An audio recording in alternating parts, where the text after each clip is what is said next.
Yeah, really, I don't know. I honestly do not know. I know this, we've done everything we can do, and he's done everything he can do to this point, and we are... When you see me, don't blink or stare. Moonwalk got head top and knee head. Kerby Joseph's knee miracle? Inside the wild rumors swirling around the Lions star safety. Detroit, buckle up, because this is one of those stories where you almost don't know whether to celebrate or squint with suspicion. For months, Lions fans have been staring at their phones every time Kerby Joseph posts to social media. Try to read the tea leaves on that knee of his. And now, whispers are spreading through the fan community that something almost unbelievable might be happening behind the scenes in Allen Park. Before we get into the wild stuff, let's ground this in what we actually officially know, because that part alone is a roller coaster. Here is the confirmed reality. Kerby Joseph, the same guy who led the entire NFL with 9 interceptions in 2024, got hurt in Week 6 of last season against the Chiefs. He tried to gut it out, even strapped on a heavy brace at one point, but after a single practice back, he was right back on the sideline and eventually landed on injured reserve. That knee cost him the final 11 games of the 2025 season. And when head coach Dan Campbell was asked point blank this offseason what to expect from his star safety heading into 2026, his answer was about as blunt as it gets. He said he honestly does not know. Not he's trending in the right direction. Not we're optimistic. Just a flat real, I don't know. Campbell went on to explain that the plan has never been to fully fix this injury, but to manage it, comparing it to the kind of wear and tear cartilage and meniscus issues plenty of veteran players quietly deal with. Joseph himself, when asked about it, gave one of the most honest athlete quotes you'll hear all year. He said, "You don't fix it. You just keep the faith." Just recently, reporting confirmed Joseph will not be undergoing surgery because a procedure simply is not expected to resolve the underlying issue. That's the real, sobering, official version of this story. Now here's where things get juicy and where you, the viewer, need to keep your tabloid radar on. Because behind the official talking points, rumors have started swirling in certain corners of the fan base about exactly what kind of treatment Joseph has been quietly pursuing this offseason. Some of the chatter floating around points to a mix of alternative therapies. We're talking dry needling, acupuncture, hyperbaric oxygen chambers, electrical stimulation, and various regenerative injections aimed at reducing inflammation and encouraging the knee to heal itself rather than going under the knife. None of that is particularly shocking on its own. These kinds of treatments have become more and more common across professional sports over the last decade, and it lines up with Campbell's own comments about Joseph doing some of these different things in different places to try to get right. Yeah, really, I don't know.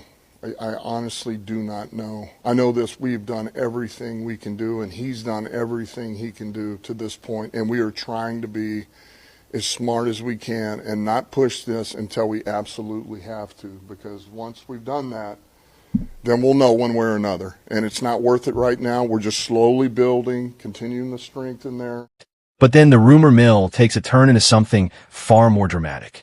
There's chatter suggesting Joseph has been working with a specialist overseas, someone reportedly considered one of the top voices in the world when it comes to advanced cartilage regeneration and joint stabilization treatment. According to this rumor, the results have been so significant that people close to the situation are describing Joseph's movement, flexibility, and range of motion as noticeably improved compared to where he was even 6 months ago. And look, if you've watched Joseph's own social media posts, you've probably noticed it too. The guy is out there moving, dancing, showing off range of motion that does not exactly scream career in jeopardy. Now, we have to be honest with you here, because that's what separates a good tabloid story from an irresponsible one. The wilder version of this rumor going around fan circles claims Joseph could come back not just healthy, but somehow enhanced, almost superhuman, faster and stronger than before because of side effect from these treatments. That is not something we can responsibly tell you is true, and frankly, it sounds like exactly the kind of exaggerated internet legend that grows louder every time it gets repeated in a comment section. There is no confirmed reporting, no team statement, and no verified medical source backing up the idea that Kerby Joseph is turning into some kind of bionic athlete. What we can tell you, based on actual reporting, is that the Lions have thrown a lot of different treatment options at this knee. Joseph has been diligent about his rehab, and the team has been intentionally cautious about pushing him back onto the field before they absolutely have to.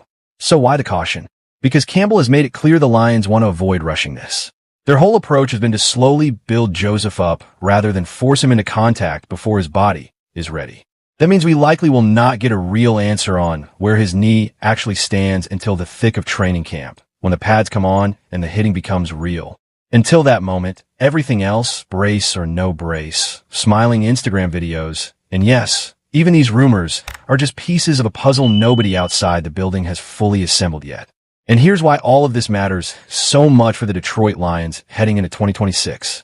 This defense, particularly the secondary, has been one of the biggest question marks of the entire offseason. Remember, Detroit is also dealing with uncertainty at cornerback following Terrion Arnold's situation, and star safety Brian Branch is working his way back from a torn Achilles that could keep him out for a chunk of the season too. If Kerby Joseph comes back anywhere close to the player who led the league in picks just 2 seasons ago, that changes the entire complexion of this defense. Pair a healthy Joseph with a pass rush that many believe took real steps forward this offseason, and suddenly opposing quarterbacks have a genuinely terrifying group to deal with.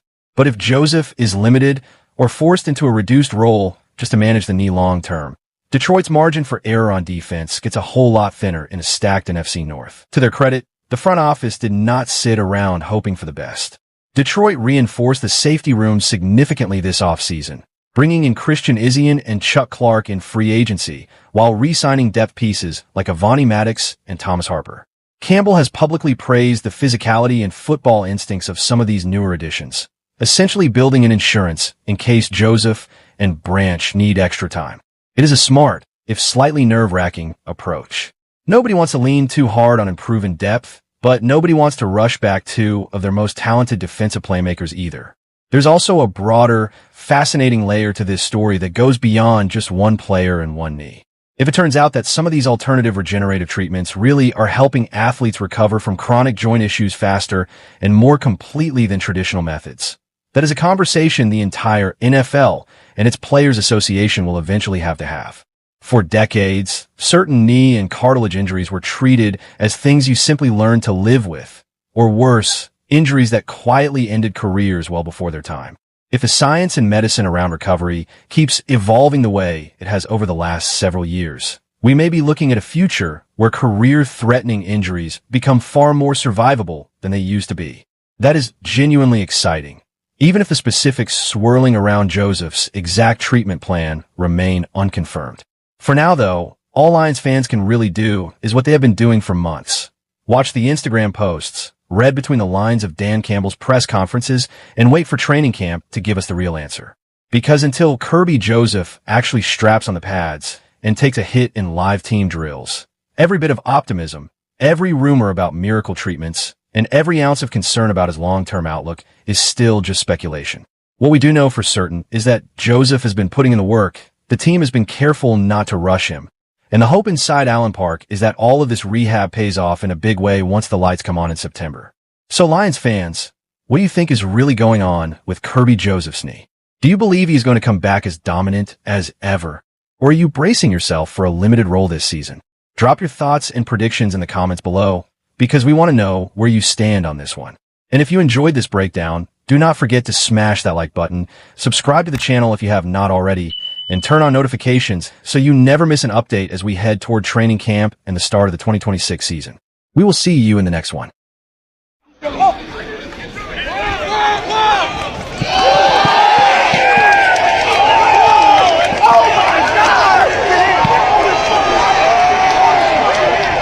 God!